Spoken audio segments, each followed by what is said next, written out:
Welcome everyone to Quantum Leap. I'm your host, Toyin Umesiri.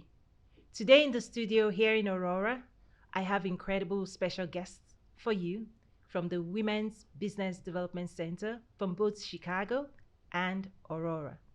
Thank you, ladies, for joining me. Thank you I'm for so, having Thank us. you. I'm so Yes. excited. Yeah. So I'm going to share with you today their incredible bio, and you're going to agree with me that we have the perfect team here to really enlighten you about entrepreneurship and growing and expanding your business. So to my left here is Miss Maura Mitchell. She's the managing director of Entrepreneurial Programs and Services Division 2. And I'm just going to read a little bit about you. I know you have incredible backgrounds. I feel deeply honored to read this. Oh, thank you.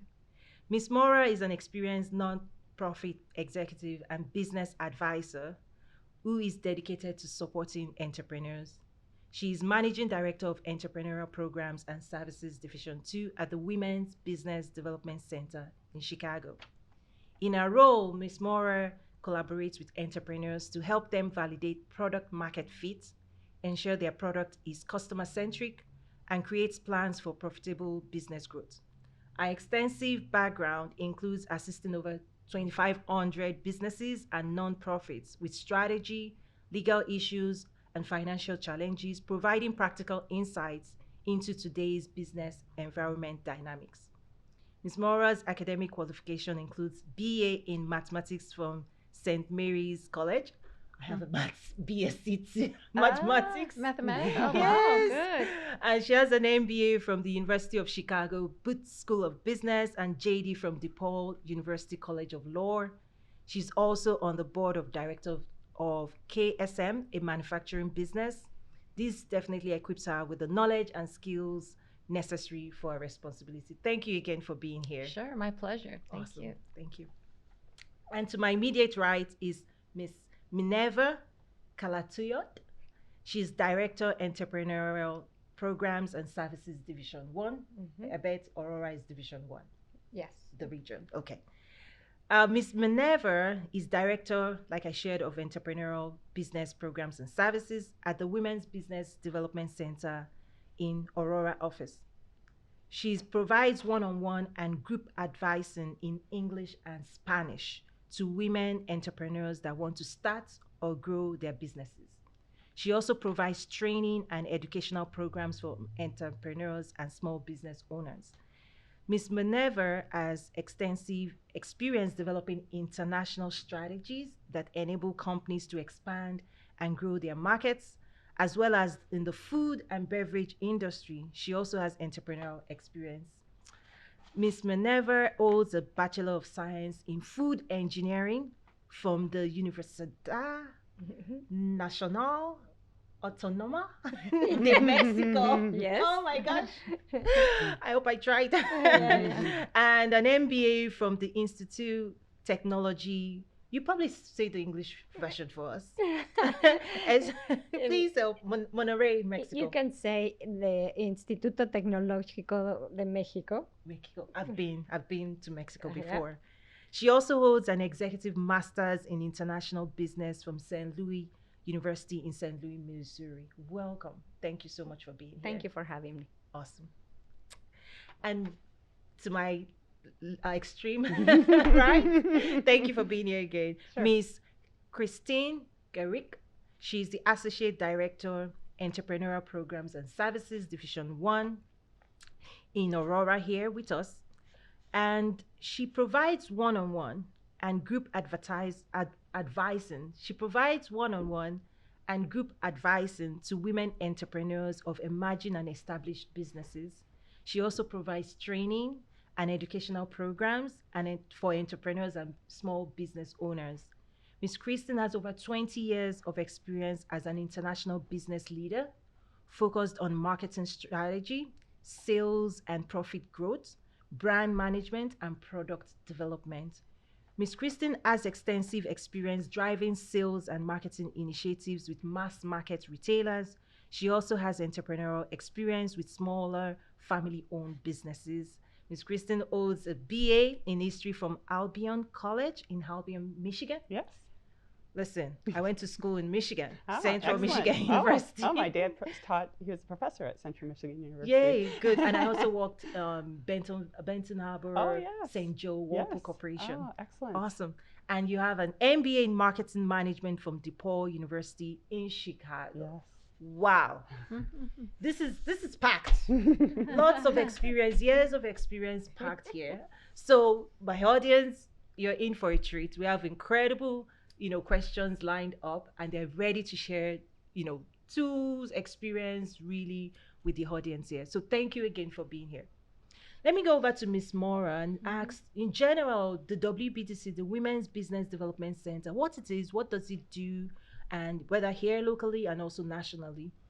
So the Women's Business Development Center, our motto is we ignite small business growth, and we do that through access to capital, access to contracts, and access to connections. Our teams are kind of in the access to connection side of things, where we talked about the one-on-one advising and the group advising and webinars. And then we have teams dedicated to access to contracts and access to capital. We mainly operate in Illinois, but under our access to contracts, we do have multi-state region where we help women get WBE certified. What's WB? Women Business Enterprise Certification. So what it does, it enables a woman-owned business that has to be 51% owned and operated by a woman and managed by a woman.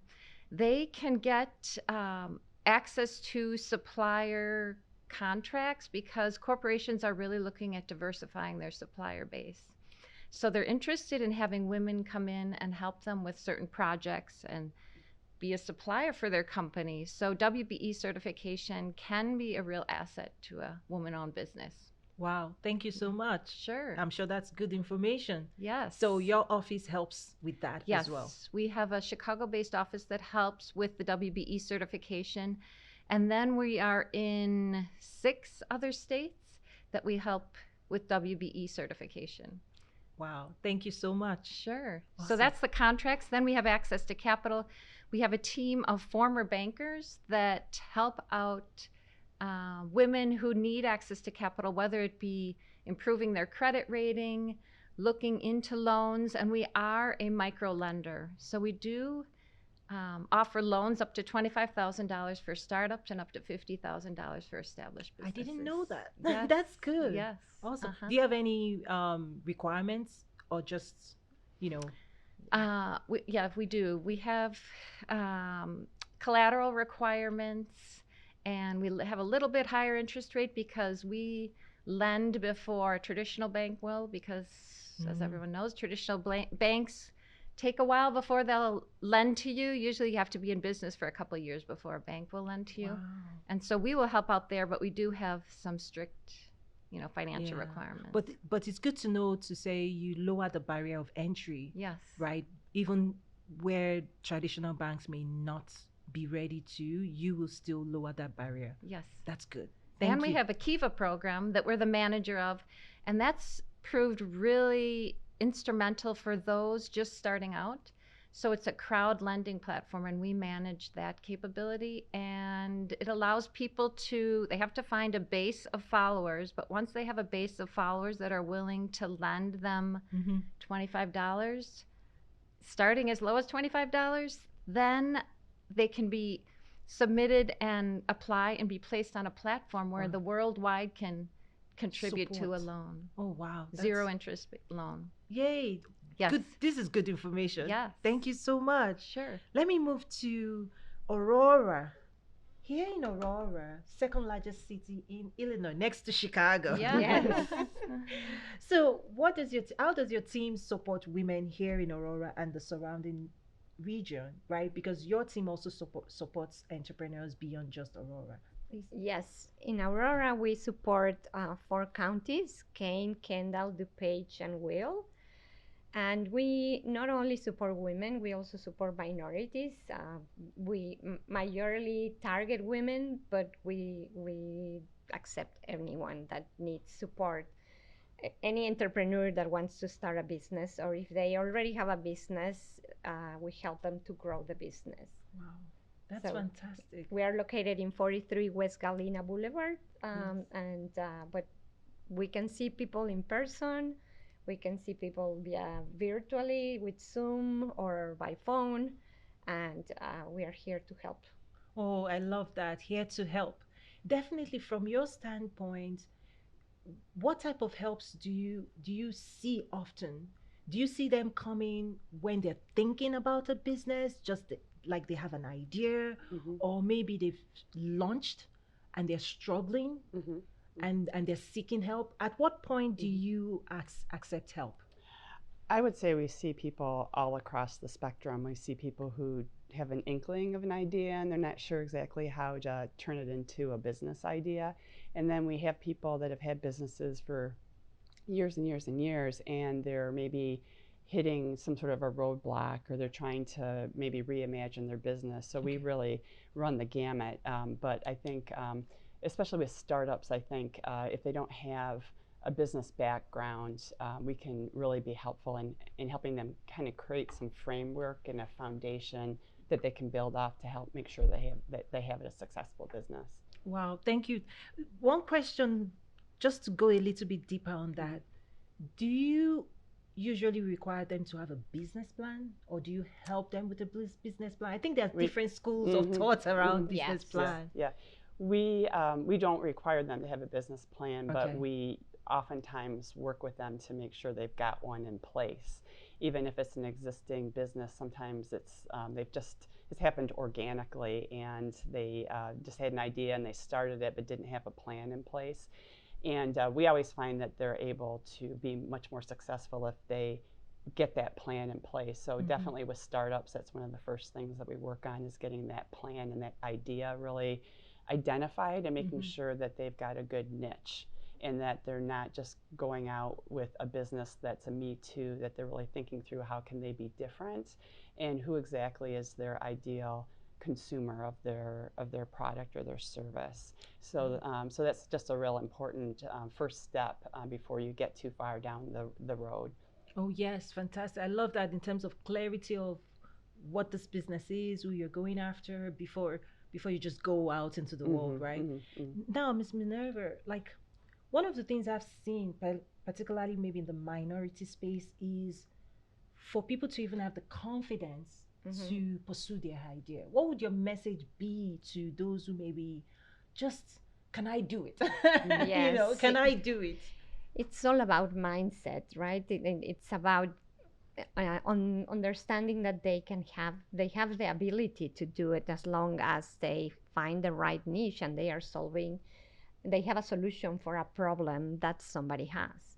So the key thing is that they understand that what is going to make them different, because finding a unique idea is not easy.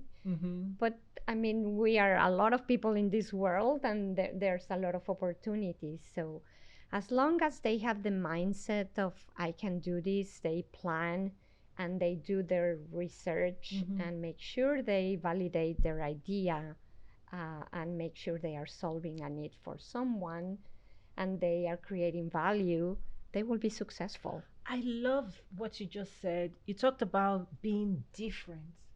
So even when you have people doing the same thing you're doing, your difference can be an advantage. Yes, of course. I love that. Because Yes. I always say my diversity is an advantage, because what we want to solve, how we're going to solve it, who we're going to solve it Yes. for is distinct and unique. I love that, because I think that's a key message we don't hear enough of, that your own unique way of seeing the world can actually resonate and connect with a unique group of people, unique demographic of people, so that people don't see that as a barrier. Yes, yes. And during the pandemic, a lot of people got the courage and the mindset because they didn't have a choice, or they had the time to think and research.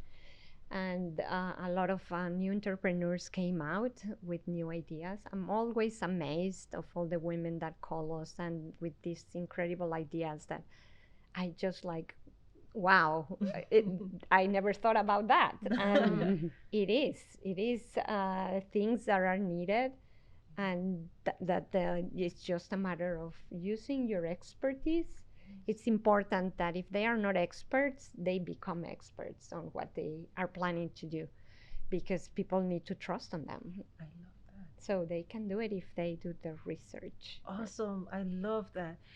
Thank you so much. This is I'm enjoying this. Right up your alley. Yes, right up my alley. This is fantastic. So when it comes to women in general, what's unique about a women's business or female entrepreneurship? Like from your perspective over the years, what have you seen to be, a unique stamp on how we build, who we build for, and how we approach business? Yes, I found that a lot of women want to serve others. Yes, most of my businesses, I've looked I divide people into different industries, and I would say 75% of the people that I've seen are in education, consulting, coaching, or wellness. Wow. So women want to start a service-based business, it seems. I mean, there are a number of product-based businesses we also see, but women want to serve others. Yeah. And I consider entrepreneurship in general, business in general, to be about excellence in service. So while, other businesses may be producing physical products, manufacturing, at the end of the day, what is being created is value that makes the world advance, right? Whether it's a physical product, whether it's service, non-tangible. For me personally, I just believe that we're all in the business of serving humanity, and then we get to be rewarded. The financial reward is the commercial side of it. Right. But at the end of the day, the heart of service is what is required actually to do entrepreneurship well. Right. I love that. In my book, I talked about know your why. Many times, I'm sure you've seen this. People say, I want to make money, right? Yeah. Why are you an entrepreneur? I want to make money. That's fantastic. Yeah. But what do you have to say to that? Yeah, well, I say, what's your unique value proposition? Like we did talk about, what are you good at that will bring you value both financially and internally? What will make your life better also? Yes, I love that, because we do business the way we do life. And really, if you're going to dedicate your time, energy to build anything, hopefully, like Miss Maura is saying, you're doing something you love, or you can tolerate for a long time. Right. Because it is a 24/7 job. I mean, people think that entrepreneurship is the solution to getting out from under a corporation, but usually you are working harder in your entrepreneurial pursuit than you do at a corporation, because you've got suppliers, you've got employees, you've got demands on your time all the time. Exactly. Yeah. I love this, because you're in it. Everything depends on you. You become everything, right? Yes. Until you grow and you expand and you can bring on more people. Would you like to comment on that concept of I want to make money, right? No, I agree. They have to really love what they are doing. A lot of the entrepreneurs say, "Oh, I want to have a more flexible life, and I want to manage my hours." Yes, you are going to manage your hours, but they're going to be 24 hours a day. So one thing we always tell entrepreneurs is you need a team. You need a team of people that supports you. Even if you are a solopreneur, you have to hire contractors that are going to help you with the things that you are not expert on. So like if you're not expert on marketing, hire somebody that is going to help you with your social media, your email marketing. Absolutely hire an accountant. That's no doubt about it. And have a lawyer handy, because if you don't do those things, then it's going to be more expensive, and it's going to be a headache, and you need support. You need mentors like us, or mentors that are in your same industry. And those are people that are going to cheer you up when you're down in the difficult moments, and help you and cheer you up when you are successful as well. So I mean, they need a team. Yes. Yeah. Wow, what you're saying reminds me, like, in my experience, I say that businesses that thrive, I've seen that they're usually built within a community. Yes. Right? In terms of, we talked about mentorship and support. well, even the people that would buy from you have to know you, right? We Mhm. buy from people we know, like, and trust. Mhm. And what I've seen as a struggle for new entrepreneurs is that they're building in isolation, Mm. right? They're disconnected from the community that can support them, that can buy from them, that can inspire them to keep growing. And so I don't know if you've seen that this isolation mindset of, I know what it is I want to do, I can do it by myself, and then people struggle. And even when they're struggling, they're still hesitating and asking for help. Have you seen that from your standpoint? Well, I just think that sometimes people think that because it's their business and they had the idea and they got it up and running, that they have to have all the answers, and they put a lot of pressure on themselves to not to not reach out to the kind of the broader community to help them. And I think that's what we find a lot with people who come to us for advising assistance, is they're kind of at a dead end and they don't know what to do, and they don't really I don't think they appreciate the ecosystem that's around them until it's kind of brought to their attention and they realize that they don't have to have all the answers themselves. That is huge. I see that a lot. And it's almost like a phenomenon that keeps repeating itself. And for me, I even traced it to the traditional education system Mm. and from the employees, those who are coming from being employees and transitioning into entrepreneurs mindset, Mm-hmm. is that the employee mindset makes us depend on ourselves, right? The traditional education system says it's just about me, right? And so I think that transition has to do with seeing the world as there's a lot of people out there that literally want to help you succeed. Mm-hmm. Yes. Your success is their success. The city wants you to succeed so you can Yes. pay taxes. Yeah. They want you to hire Yes. people. They Mhm. want you to grow. I think that's a surprising information for new entrepreneurs, particularly coming out of the corporate, because I came out of the corporate space. Mhm. I was lucky enough to have built mine in an ecosystem that supports the world's biggest company. So that mindset is already embedded to say there's only so much you can achieve by yourself. Right, yeah. But in community with the right people, there's really no limit to your success, because your success is my success is your success. And together we can achieve so much more. So I think that that's something that I would love us to keep putting out there, just to encourage people, because there's incredible support in the city, in Yeah. Chicago, in Aurora. Mhm. As we bring in guests, some of my listeners are going, I didn't know about SBDC. yeah. I didn't know there's SBA support. I'm calling my SBC. They've been calling. And so please call them. Please call, yes. Call them. They're here to help you. So let me ask this question. From a challenge standpoint, I think we've mentioned it a little bit. What are the biggest challenges that you've seen entrepreneurs face? I'll start with you and then go to Ms. Maura, and then we'll be back Okay. to Ms. Christine. Access to capital. I think the entrepreneurs think that starting a business, it can be done with no money sometimes, and they call and the first thing they ask us is, "Yeah, I need money for my business." So they have this wonderful idea, but they don't have money. And unfortunately for startups, the money, the sources of money are limited. They could be, they start with their own savings, with asking family or friends. They can find angel investors. We do have a very wonderful source that is Kiva crowdfunding loan. And then there are grants that they could be for minorities that or for certain goals or specific objectives that either private corporations or sometimes the government brings out for people. But unfortunately, there's not enough money out there for startups. So they have to realize that it's not only good enough to have a great idea. They have to understand what are the startup costs to start that idea. And then with that in mind, then find the money from different sources. Financial institutions do not lend to startups.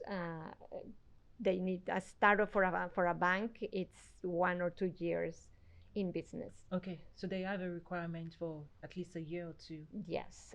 So there are ways, there are other community institutions that lend to startups, like Allies for Community Business, and other organizations. So we can help them understand where the money can come from, but they do need to understand their startup costs Yes, financially. So the financial planning, long-term, short-term, long-term. Yeah, and I don't want to be negative. There's options. There are Okay. options out there, but Yes. it's about planning. Yes, but it's very, very important to Yes. not underestimate, your financial requirement to grow your business. Yes, and understand what does that mean. What does it mean? Awesome, thank you. And for you, Ms. Maura, as well. I would say it goes back to being the individual versus the community. An entrepreneur really needs to solve a problem, like Minerva said, but they have to get out and talk to people about their problem. It can't just be talking to their family and friends. Oh, my mom loves my banana bread.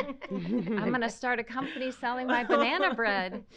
You have to get out there and test your idea. So let's say you want to offer human resource consulting. You have to get out and talk to a number of small businesses to see if they need your services before you decide that that's where you're going to put all your money and your ideas. So it is getting out and testing your idea, making sure that you have product market fit, and validate your idea out there. I love that aspect, because many times you find people building in isolation again, Yes. making a lot of assumptions Mm-hmm. about who's going to buy. In fact, we're typically so excited. Yes, that's the thing. And then we run into the marketplace, Yeah. and then crickets. Yeah. and it can be so, I think that's probably the first disappointment Yeah. that entrepreneurs face, Right. is that what they believe to be true is not proven true. Yes.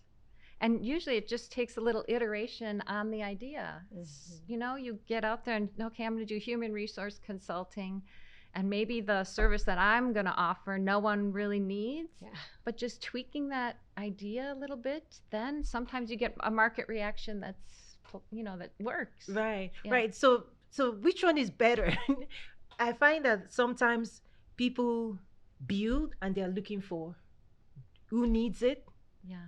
or people in community find a need and then they build for the need. Yes. Yes, that's much That's better. it. I like that. That's the way. Yeah, Find the need. Yes. I find the need, but I think we get to that second part with experience. I think that's where experience kicks in. The experienced entrepreneur learns from not making assumptions that people need my solution. And over time, you're going, oh, where's the need? Right? I can meet the need. If there's a need and people are invested in financially addressing the need, then that's a business opportunity. Yes. But if there's no need, but I'm just in my own mind, in my own world, it's not to say that you cannot innovate, but I think it's more expensive. I think it's more expensive to bring into the marketplace a solution that people don't know that they need. You have to invest heavily in marketing to educate people about why they need this. Yeah. And then you have to invest in marketing to also tell them why the value is the value. And you almost have to convince them that this is not a free solution, that you have to pay for it. Right. And I think it's a uphill battle. And I want to encourage, like, those who are savvy, experienced entrepreneurs do better at releasing new solutions into the marketplace because they understand the process. They have funding, they have the money, they have the relationships, right? So it's a new runway. That's why you see the ecosystem of those who started Twitter and Facebook. These guys have a lot of experience, so they are able to innovate and then lead the world into the future. But if you're new, without experience, without skill, and this is your first attempt, I think finding a need is the fastest way to success. Finding a need and meeting the need and being the solution is the fastest way to achieve success. Any other challenges you've seen in Aurora here? Well, I was just going to piggyback off of what Maura was talking about in terms of validating your idea, and I think the other thing is to try as much as you can to make information-based decisions. So I think even though you do your upfront research and you think you understand who your ideal customer is, and you've done a lot of things to mitigate your risk, when you actually go out there, things may not be as you thought they would be. And so I think utilizing tools that are available like Google Analytics to understand where are your customers coming from, what are they looking at on your website, all of those kinds of things will help you to find a little toehold that you can then build on and expand on. And I think people don't spend enough time really understanding the analytics behind their business. I love that. In fact, you made me start thinking, because fact-based, information-based, data-driven decision, right? Data is data. Data doesn't lie. But in business, I do find there's a lot of emotional decision making. But I also see that being different from gut feel, right? Because the gut feel will lead you in a way to success, but there are times when emotion clouding decisions could be stress induced. Or have you seen that as well, in terms of, I really want this money, or I really need this money now, and then people make decisions that may be rash and may not support their business. Have you seen that? Yeah, definitely. They go out in the market with I'm sorry.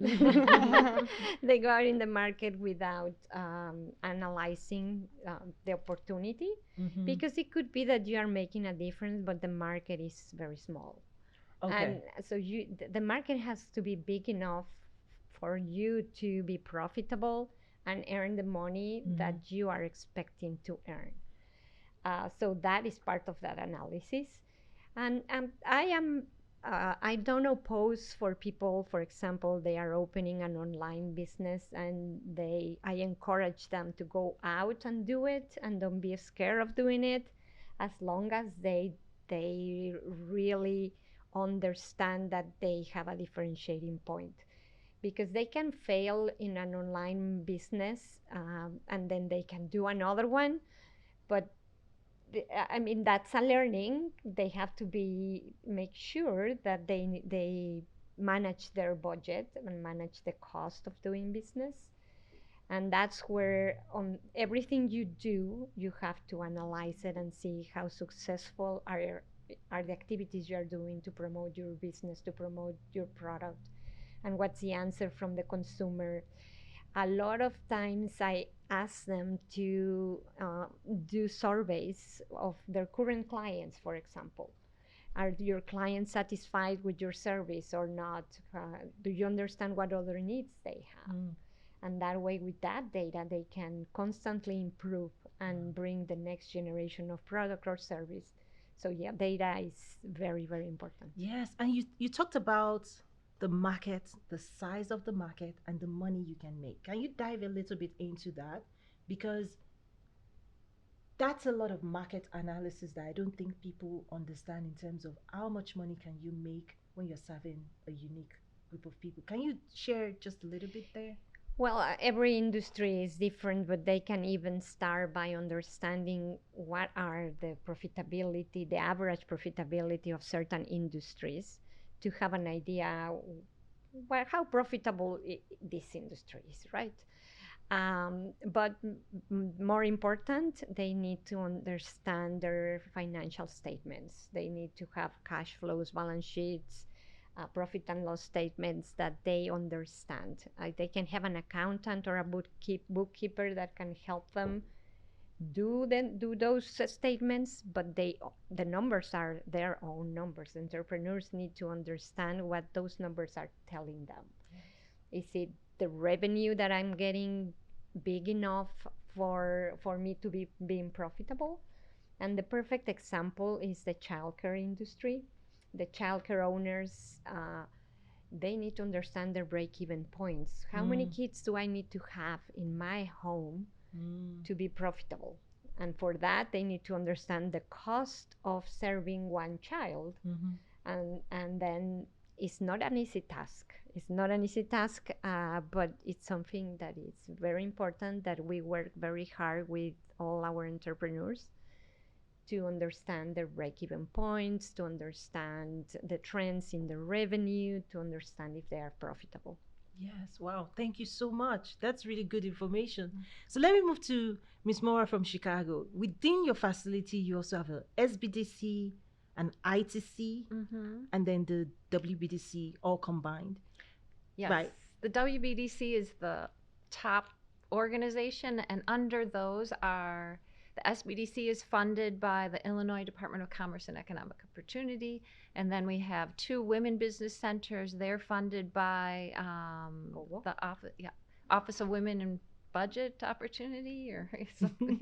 OBO, yes. From the SBA, the Small from Business the Administration. Yes. Yes, and then we have our Women Business Certification Team. They're funded actually by the fees that are charged to get WBE certified. We also have an Apex Accelerator that's now funded by the Department of Transportation. So we have all these different funding groups that help us do our work. We have a team that does established business services, and they're funded by corporations. They have a lot of corporate funders. And so we have a wide variety of funding that helps us do our work. That's there are good. 40 of us that work for the Women's Business Development Center in all different In capacities. downtown Chicago, right? Yes. And well, then we have the Aurora office and Yes. then the other offices. Yes. Yeah. What can cities do more of?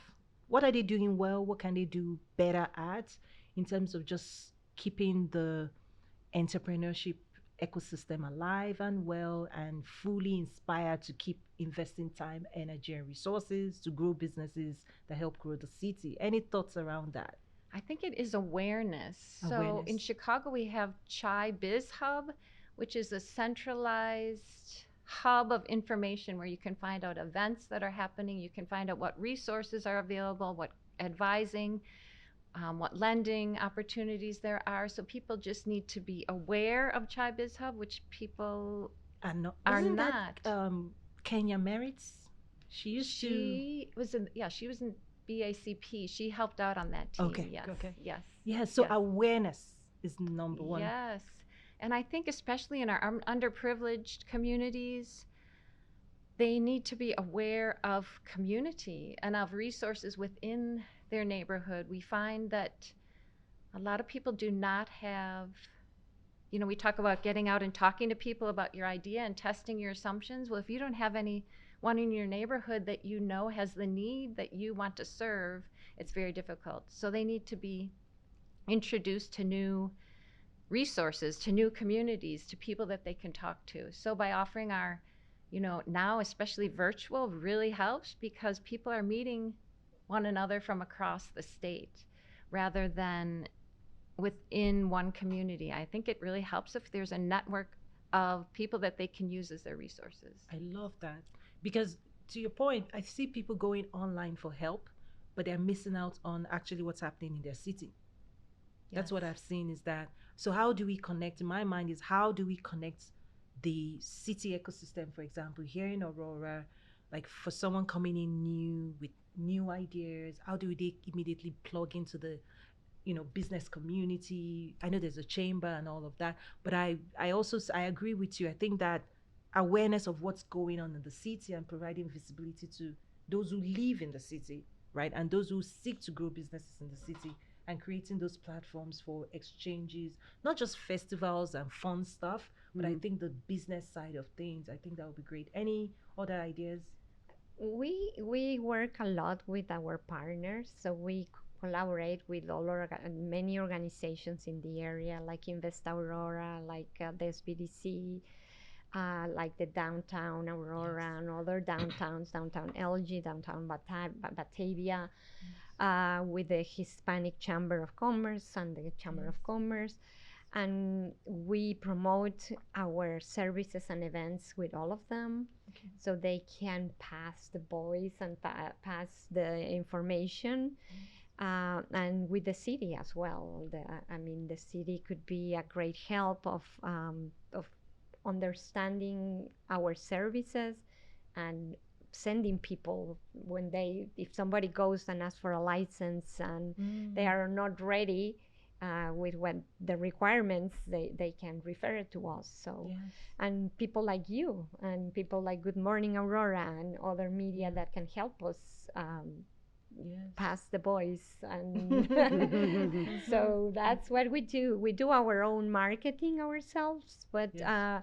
we find that it's not the only way. We use social media, so networking with other organizations. We are Yes. all these organizations provide free services. Most of them are there for the entrepreneurs, and the best way is to collaborate and have a bigger impact in our Yes. communities that way.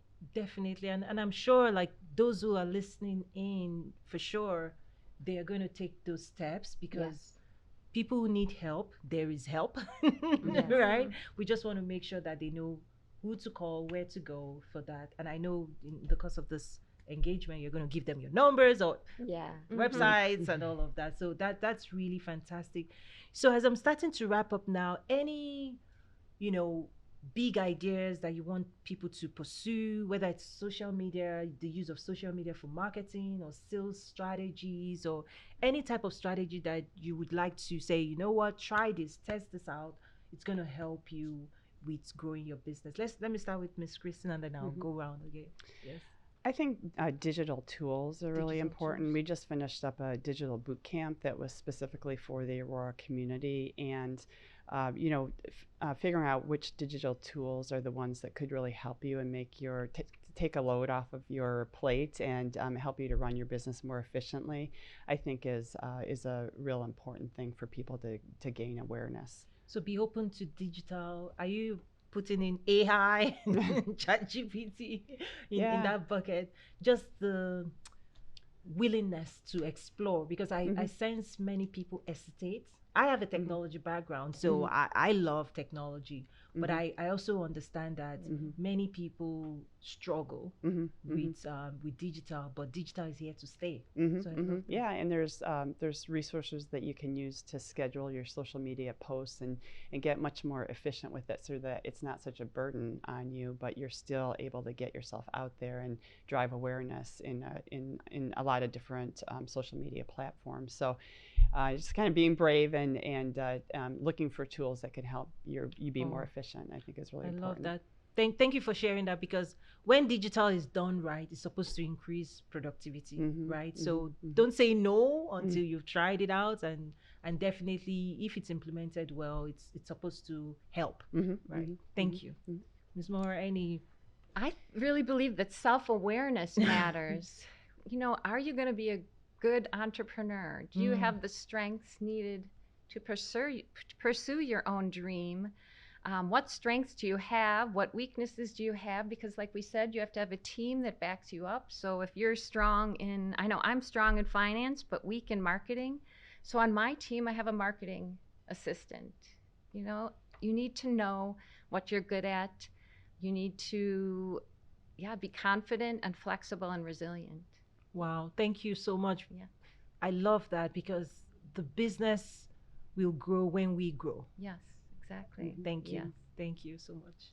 Any, thoughts or tips, for the community? And after you share it in English, I would also love for you, if you don't mind, to speak to our Hispanic speaking audience as well. Yeah. So again, I would end with what I started. It's mindset. It's mindset to do things the right way. It's mindset to don't be afraid to have mistakes and find solutions for those mistakes and learn through the journey. So they can do it. We can help them, and it's an enjoyable journey if you do it with a good mindset. Yes. Español. En español. Bueno, estamos aquí para ayudar a los negocios en español. Yo soy apasionada de ayudar a mi comunidad hispana, y por favor no tengan miedo de contactarnos. Hay mucha ayuda de organizaciones como nosotros. Thank you so much. Okay. Okay, and one of my special questions, this is just a leadership success tip. you're achieving success in your space. I know success is this journey that we all go through to find our unique fit in the world and to be able to serve. So any top 1, 2 tips that is personal to you that you believe has helped you, continue to achieve success in your space, in life, whether it's work-life balance, just your thoughts on that, and just to leave that with our audience. I'll start with Miss Christine, please. Yeah, I would say for me that the two things that have been a through line through my career is focus on planning and communication. So I think with planning, making sure I know where I want to go and that I've thought through the steps that I need to do to get there. And then I've always focused on just trying to over communicate, I think, and because I've just found that if people know what you're trying to do and they understand the vision, you can bring people along with you and you can build that community of support if you're able to communicate well. I love that. That's very good. Thank you. Yeah. For me, relationships, building relationships. I love building relationships personally. I am a person, a people, how do you say that? People person, yeah. People person. So building relationship and maintaining your network. The other thing is learning. I love learning. Every day I learn something and continue through your life learning. Oh. That's so good. Good stuff. Yeah. Ms. Maura. So I recently took an assessment called Sparketype Analysis. It's a free test. I recommend everyone do it because along the lines of being self-aware, it reaffirmed that I live to learn and I love to make order out of chaos. So, and this has guided my career. I am really a Jill of all trades. I know, I tell everyone that I know a little bit about a lot, but it has really guided me along the way. And I'm happy when I'm learning and when I am systemizing things. Oh, wow. And I need your help. Wow, this has been such a delightful, experience sharing this table with you. I want to thank you again for joining us and sharing your thoughts with the audience. And I want you to share, how can we connect with you? Websites, whatever you feel comfortable. Yes. How can our audience reach out to you, please? Sure, you can reach out to me. My email address is mmitchell@wbdc.org. But maybe you want to go to our website because we do have the whole team listed there and everyone's email address. And our website is www.wbdc.org. And I just want to make a plug for an event on Thursday called Using Your Voice as a Tool of Persuasion. We're going to have 2 opera singers come and speak to us about how to use our voice as a tool. Awesome. Yes. And downtown Chicago, is that happening in downtown It's Chicago? A webinar from 12 to 1 on Thursday. Yay. Yeah. Thank you for that. Sure. Awesome. Contact information. Okay. They can call me at 630-246-7831. Send me an email at mcallatayud@wbdc.org. Or also go to the website, wbdc.org. Yes. And we are located 43 West Galena Boulevard in Aurora, downtown. Yes, and the WBDC website serves all WBDCs, so people have to search. How do they get to their city? They search for Chicago or Aurora. How do they set up an appointment, you mean? Or yeah, so the system has, okay, I'm sure the website has all the Yes. Yeah. They can just set up an appointment in the website or just call us and we will send them the information. It's as easy as that, guys. Yes. Go to the website, Yes. set up an appointment, give them a call. They're ready to help you. Thank you so much. Do you want to share your Sure. email too, please? My email address is kgarrig, so it's KGEHRIG @wbdc.org. Yay. Thank you so much. Wow. Thank you so much for joining us for the edition of Quantum Leap. I'm sure this has been really helpful to you. I want to encourage you to do seek help when you need help because help is available. Thank you so much. See you next week.